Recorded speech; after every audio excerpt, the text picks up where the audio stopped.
Today I'm starting my biggest, hardest, and longest decluttering project ever.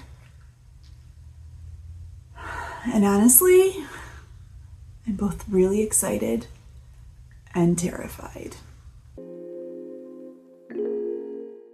I'm not sure if I'm ever going to share this video publicly, so if you are indeed watching this, it's going to be a little bit different than my normal content because it's going to be really personal and extremely vulnerable.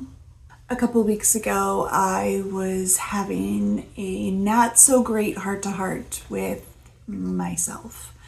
I've been really frustrated lately. I keep asking myself, I'm really good at decluttering and working through hard situations and highs and lows and things taking longer than they're supposed to, and I don't lose focus on that. And why can I do that, but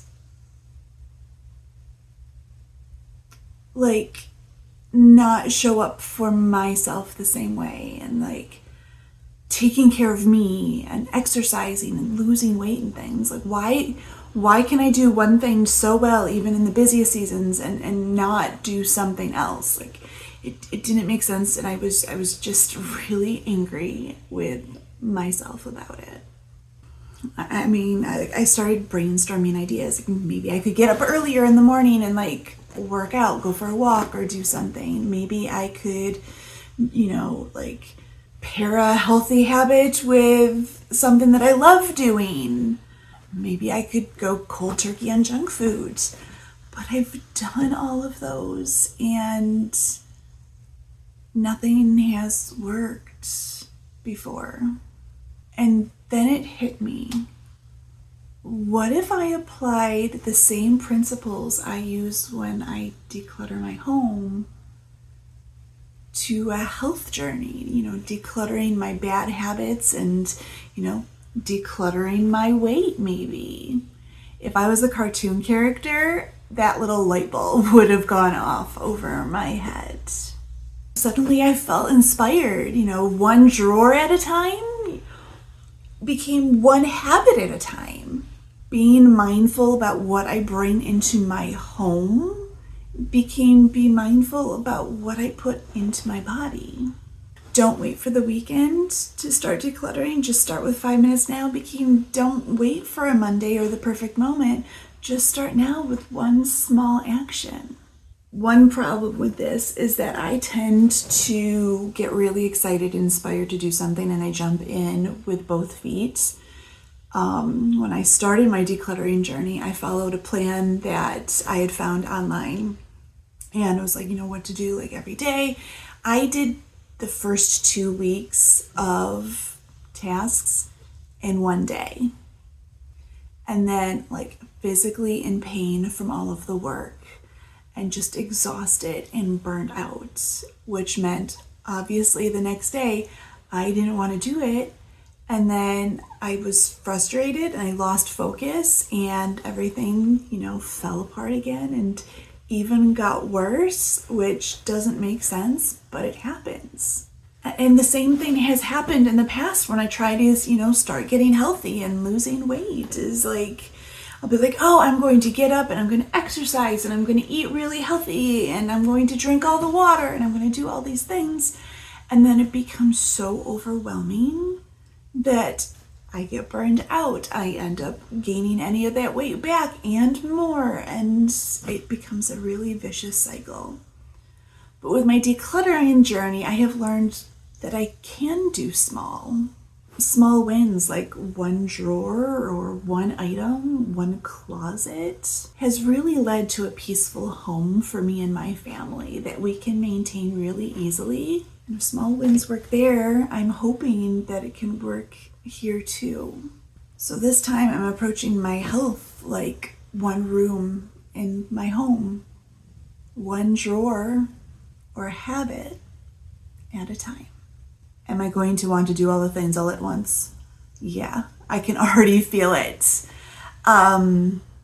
And I'm not going to tell myself that I can't do more than just one habit. Like, I have a habit picked out that I'm going to start with. If I want to do other things, I'll let myself. Because some days with decluttering, we have all of the energy and we can do like 5 drawers at a time, or we can do an entire room at a time. And some days it's a struggle to even do one thing. So I'm going to try to work with my energy levels as long as I get my one habit done. If I get more done, great. And if I don't, that's okay. So this month, my one drawer or my one habit is hydration.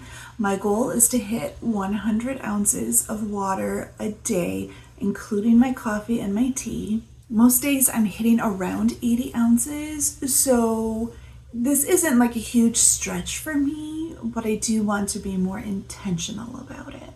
So to support this habit, I'm bringing in some tools just like I would if I was going to organize a space. This water bottle is going to be my best friend. It's 100 ounces. I'm going to fill it up to about 80 ounces every morning, because then my coffee and my tea will definitely get me up to that 100 ounces or more. And this has a straw. I find myself drinking a lot more water if I have a straw. So this is going to be my best friend. There are days where I don't want water. I need something flavorful. So my daughter got me hooked on these. This is just a cranberry flavored water beverage. The ingredients really aren't that horrible, and it is an affordable option. So whether I just drink a little bit of this or dilute it in my water, this is going to be a really big support for me. My husband also picked me up these. They're like cranberry ginger ale, like mix-in packets. The ingredients aren't as good as like the cranberry water, but they're still going to be a really big support. Just like if I'm organizing a space, I don't have like, a Pinterest worthy bin, just using a cardboard box or something that's really not pretty. It still helps us in the long run. So this is me decluttering the new room in my home, which is me, and decluttering the bad habits and making room for new ones and trying to live a healthier life. It's going to be a lot of small little steps, thoughtful choices, and giving myself the same grace and support I would with my viewers and the clients that I help. And honestly, if I never lose any weight, but these principles help me get healthier, I'm going to be really, really happy. So if this video just stays with me as a reminder of why I'm trying to do what I'm trying to do, or I decide to share this with the world, which is really scary, thank you for being here. I'll see you next month when we start a new habit. Happy decluttering. You got this.